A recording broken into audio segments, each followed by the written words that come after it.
SIT ಅವರಿಗೆ ಅವರು ನನಗೆ ಕೊಟ್ಟರೆ ಅವರಿಗೆ ಗೌರವ ಕೊಡಬೇಕು. ಅದಕ್ಕೆ ನಾನು ಹೋಗ್ತಾ ಇದ್ದೀನಿ.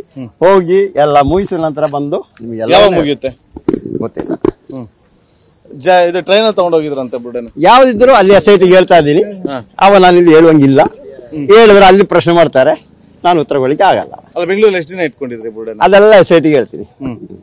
ಸರ್ ನೀವು ಸತ್ಯ ಬರುತ್ತೆ ಅಂತ ಹೇಳ್ತಾ ಇದ್ರಿ ಆರಂಭದಲ್ಲಿ. ಎಲ್ಲ ಅಲ್ಲಿ SIT ಇಂದ ಬರುತ್ತೆ. SIT ಇಂದ ಬರುತ್ತೆ ನೀವು ಹೇಳ್ತಿದ್ರಲ್ಲ ಸತ್ಯ ಬರುತ್ತೆ ಅಂತ ಹೇಳಿ. ಆಯ್ತು, ನೀವು ಕೊಟ್ಟ ಕೇಸ್ ಏನಾಯ್ತು? SIT ಇಂದ ಬರುತ್ತೆ. ಎಲ್ಲ ನೀವು ಕೊಟ್ಟಿದ್ ಕೇಸ್ ಯಾವ್ದಿದ್ರೆ SIT ನೀವು ಕೊಟ್ಟಿದ್ ಕೇಸು ನೀವು ಕಣ್ಣಾರ ಜೀವಂತ ಸಾಕ್ಷಿ ಅಂತ ಹೇಳಿದ್ರಲ್ಲ. ಜೀವಂತ ಸಾಕ್ಷಿ ನಾನು ಇವತ್ತೊಂದು ಹೋಗಲ್ಲ, ಹೋಗಿ ಬರಲ್ಲ. ನೀವು ಕಂಪ್ಲೇಂಟ್ ಯಾವ್ದು ಸರ್? 161 ಸ್ಟೇಟ್ಮೆಂಟ್ ಆಯ್ತಾ? ಎಷ್ಟು ದಿನದಿಂದ ಆಯ್ತು ಸರ್ ನಿಮ್ದೀಗ? ಆಯ್ತು, ಒಂದು 5 ದಿನ ಆಯ್ತಲ್ಲ. ತಮಗೆ ಗೊತ್ತಿರತ್ತಲ್ಲ. ಎಲ್ಲರದು 161 ಆಗ್ತದೆ. ಹೌದೌದು ಸರ್. ಈಗ ಬೆಳಗ್ಗೆಯಿಂದ ರಾತ್ರಿ ಏನ್ ಮಾಡ್ತಾರೆ? ಏನ್ ಸರ್ ಅಂದ್ರೆ ಸರ್ ಅದು ಹೇಳೋಣ ಸರ್. ನಾನು ಬಂದ್ರೆ ಇವತ್ತು ಓಡಿ ಹೋಗ್ತಾ ಇದ್ದಾನೆ ಅಂತ ಹೇಳ್ತಲ್ಲ, ಅದಕ್ಕೆ ಧೈರ್ಯವಾಗಿ ಅಲ್ಲಿ ನನಗೆ ಬಿಚ್ಚಲಿಕ್ಕೆ ಆಗಲ್ಲ.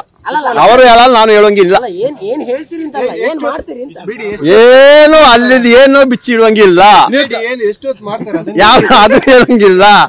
ಊಟ ಟೀ ಎಲ್ಲ ಚೆನ್ನಾಗಿ ಕೊಡ್ತಾ ಇದಾರೆ, ಚೆನ್ನಾಗಿ ನೋಡ್ಕೊಳ್ತಾ ಇದಾರೆ, ಏನು ತೊಂದರೆ ಇಲ್ಲ. 100% ಖುಷಿಯಾಗಿದ್ದೀನಿ, ಖುಷಿಯಾಗಿ ಹೋಗ್ತಾ ಇದ್ದೀನಿ.